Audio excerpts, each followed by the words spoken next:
नमस्कार मंडळी, आमच्या वाड्यातील एक पुरातन लॅम्प आम्ही आज रिस्टोरेशनला काढला।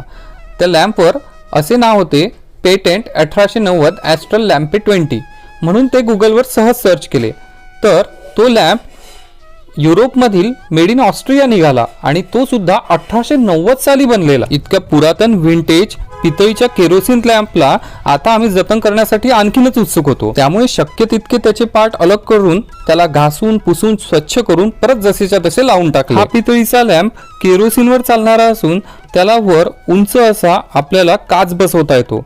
त्याची वात लहान मोठी करण्यासाठी आपल्याला तिथे फिरकी सुद्धा दिसते।